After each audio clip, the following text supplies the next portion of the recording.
নমস্কাৰ আপুনি চাবলৈ আৰম্ভ কৰিছে নিউজ ট্ৰেণ্ডিং অসম আজি হৈছে 23 জুলাই অসমৰ লগতে ভাৰতৰ বিভিন্ন প্ৰান্তৰ পৰা আজি ৰাতিপুৱাৰ কেইবাটাও খবৰ আহি পৰিছে এই মুহূৰ্তত জনাইছো আজিৰ প্ৰথমটো খবৰ উচ্ছেদৰ মাজতেই অসমত দেখা গৈছে ভয়ংকৰ দৃশ্য তালিটোপলা বান্ধি অসমত প্ৰৱেশ কৰিছে শ শ সন্দেহজনক লোক আৰক্ষীৰ একশনত 8জন বাংলাদেশী গ্ৰেপ্তাৰ এই মুহূৰ্তৰ খবৰ নিউজ ট্ৰেণ্ডিং অসমৰ সমুদৰ্শকৰ বাবে এফালে উচ্ছেদ আৰু আনফালে প্ৰৱেশ কৰিছে শ শ সন্দেহজনক নাগৰিক উচ্ছেদৰ মাজতেই অসমত দেখা গৈছে এক ভয়ংকৰ দৃশ্য তালিটোপলা বান্ধি অসমত প্ৰৱেশ কৰিছে শ শ সন্দেহজনক লোক ৰেল ষ্টেচন ভৰি পৰিছে জাক জাক সন্দেহজনক লোকেৰে আৰক্ষীৰ একশন 8 বাংলাদেশীক ইতিমধ্যে গ্ৰেপ্তাৰ কৰিছে নিউ বঙাইগাঁৱত 8 বাংলাদেশী গ্ৰেপ্তাৰ কৰিছে অসম আৰক্ষীয়ে আৰু নিউ বঙাইগাঁৱত কৰা হৈছে এতিয়া কটকটীয়া নিৰাপত্তা ব্যৱস্থা বঙাইগাঁও আৰক্ষী আৰু জিআৰপিৰ অভিযানত গ্ৰেপ্তাৰ আটাইকেইটা বাংলাদেশী আৰু আৰক্ষী জেলত ক্ৰমে বাবু শেখ আছাফুল হক আলামিন আলী মামুন শেখকে ধৰি মোহাম্মদ আলী ৰুহুল আমিন মুশাৰফ আলী আশাৰুল হকক গ্ৰেপ্তাৰ কৰিছে আৰক্ষীয়ে আৰু বাংলাদেশৰ সীমা অতিক্ৰম কৰি মেঘালয় হৈ অসমত কৰিছিল প্ৰৱেশ আৰু ইয়াৰ লগতে সন্দেহজনক নাগৰিক অসমত প্ৰৱেশ কৰাৰ খবৰৰ পিছতেই কঠোৰ হৈ পৰিছে এতিয়া প্ৰশাসন আৰু নিউ বঙাইগাঁৱত আৰম্ভ হৈছে ৰেল যাত্ৰীক তন্নতন্নকৈ তালাচীৰ প্ৰক্ৰিয়া আৰু জিলা আৰক্ষী অধীক্ষকৰ নেতৃত্বত চলিছে মাৰাথন অভিযান বহিৰাজ্যৰ পৰা অহা সকলো যাত্ৰীৰ নথিপত্ৰ তন্নতন্নকৈ পৰীক্ষা কৰা হৈছে আৰু যাত্ৰীসকলৰ অধিকাংশই বিশেষ সম্প্ৰদায়ৰ এক শ্ৰমিক আৰু নিউ বঙাইগাঁৱৰ পৰা ধুবুৰী গোৱালপাৰা বৰপেটালৈ যায় এইসকল শ্ৰমিক এই মুহূৰ্তত জনাইছো আজিৰ দ্বিতীয় নম্বৰ খবৰটো ধুবুৰীৰ পৰা ধেমাজিলৈ সাজু কৰা হৈছে বৃহৎ তালিকা শক্তিশালী ৰূপত মিছন অসম ৰক্ষা খেদা হ'ব সকলো অবৈধ বেদখলকাৰীক অসমীয়া জাতিক ৰক্ষা আৰু উচ্ছেদক লৈ ৰাজ্যৰ মুখ্যমন্ত্ৰী ডক্টৰ হিমন্ত বিশ্ব শৰ্মাই কৰিছে এক ডাঙৰ এলান এই মাটি অসমী আইৰ মাটি আৰু গতিকে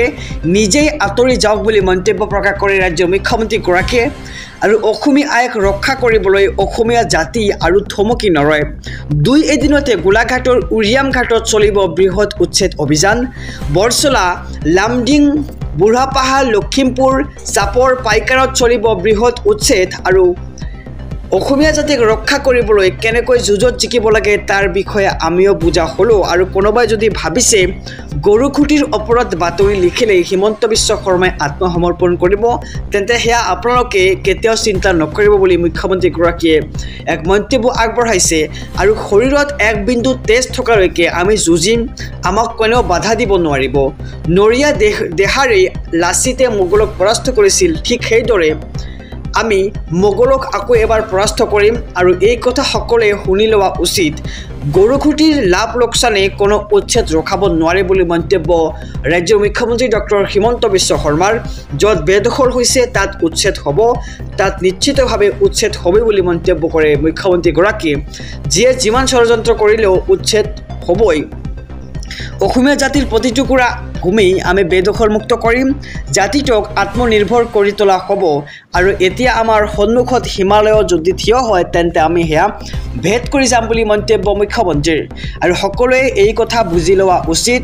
আৰু এই মাটি অসমী আইৰ তেওঁলোকে নিজে আঁতৰি যাওক আৰু সন্দেহজনক নাগৰিক আৰু বেদখলকাৰীক কঠোৰ সকিয়নি মুখ্যমন্ত্ৰী ডক্টৰ হিমন্ত বিশ্ব শৰ্মাৰ এই মুহূৰ্তত জনাইছো আজিৰ তৃতীয় নম্বৰ খবৰটো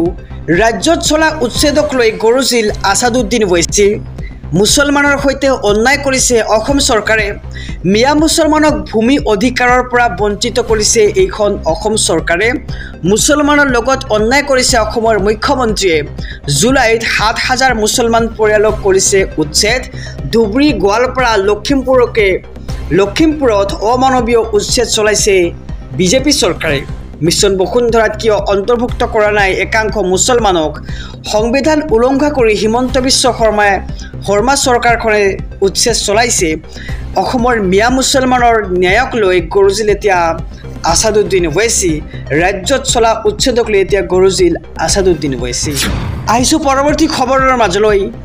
ন্যায়ালয়ৰ নিৰ্দেশনা অমান্য কৰি উচ্ছেদ চলাইছে চৰকাৰে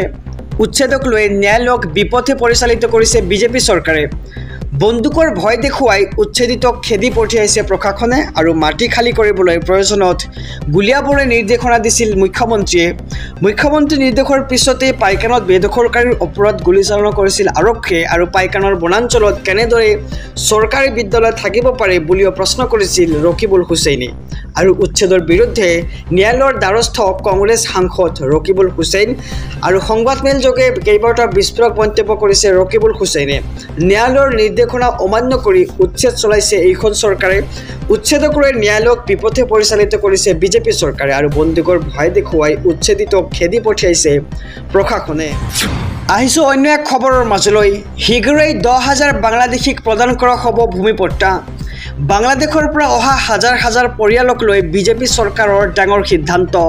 ৭৫ৰ পূৰ্বে অহা প্ৰতিটো পৰিয়ালক দিয়া হ'ব ভূমিৰ আবণ্টন আৰু শৰণাৰ্থীসকলক